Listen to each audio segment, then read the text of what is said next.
So, Ronnie, to set the scene in terms of the pillars of a discounter, a hard discount business model, and I suppose we could relate it specifically to Lidl, could you take us through on a strategic level, on an operational level, what really constitutes the core of these businesses?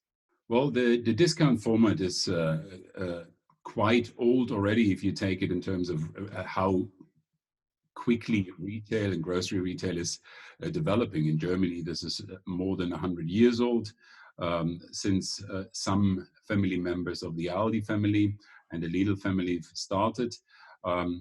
The core and the key difference to the standard retailers you maybe know is that this is a model where you are happy with less range in a store. You simply are probably dealing with 10% of the normal range of a hypermarket. But the key driver to get customers in has always been the price message. Yeah, the discounters are praising themselves to offer all the products of a weekly or a daily need, but on the lowest price in the market. One thing which, in my view, was and has been taken or mistaken in a few countries for longer was that the assumption was that the products are so cheap because the discounters are selling poor quality.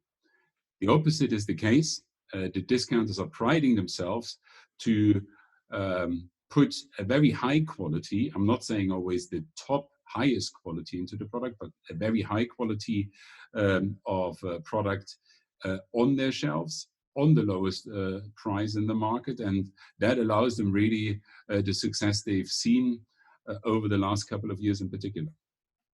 Right. So we have this high volume per SKU model. We have this as pillar of attractive value for money for the customer. Just on how to get into a bit more detail on this low SKU count and what that actually does for the model.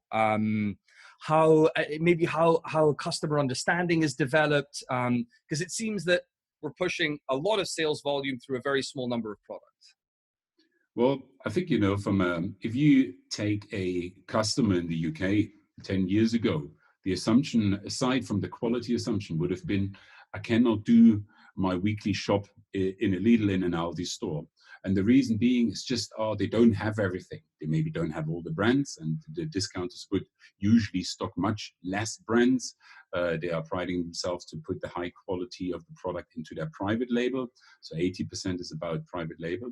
But the key point is, and to give an example, I keep asking the people, how many different types of water do you stock at home? And most people answer maximum 1 or 2 different types of water, which they buy. They have it at home if they don't drink just tap water.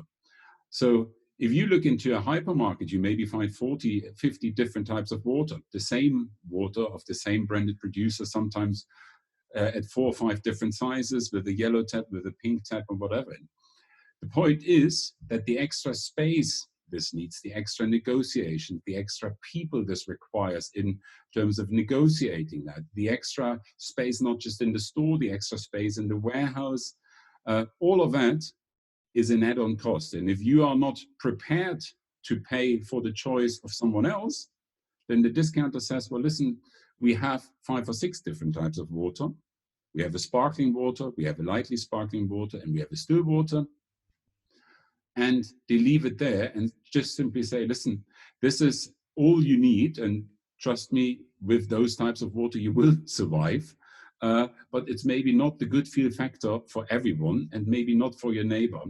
But if you're not prepared to pay for your neighbor's choice, then this is the cheapest way of getting the products, because the discounters are saving on all those little steps I've described, on the supply chain, from the negotiations, through the warehouse, into the stores.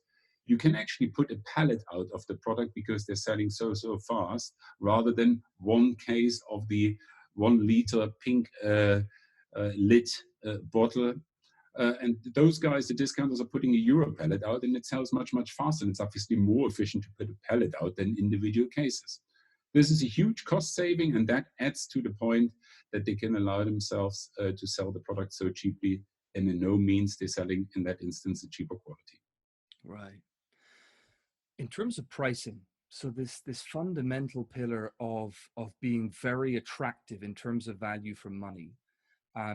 How does a discounter look at a price gap versus a mainstream retailer? Well, you firstly would say the bigger the price gap, the more advantage for the discounter, full stop. But that's self-explanatory. The discounters would be looking at that not in a sense of, oh, we need to have that percentage price gap, and they just apply that across all the categories, across all the products. It's rather more individual product by individual product.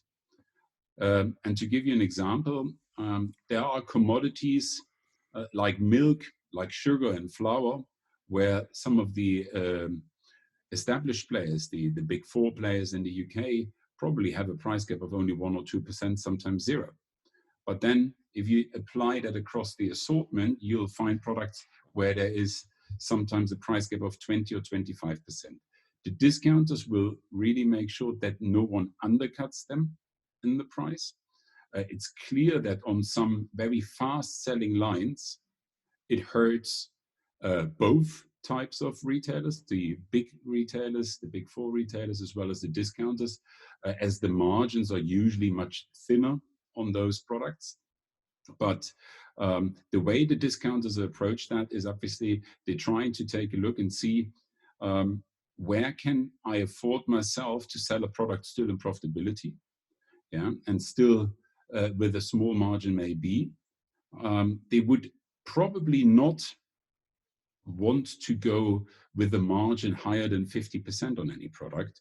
That might be an opposite case at some of the big four supermarkets, just simply because they're saying we want to be attractive in our pricing, and we want to offer the customers real value for money.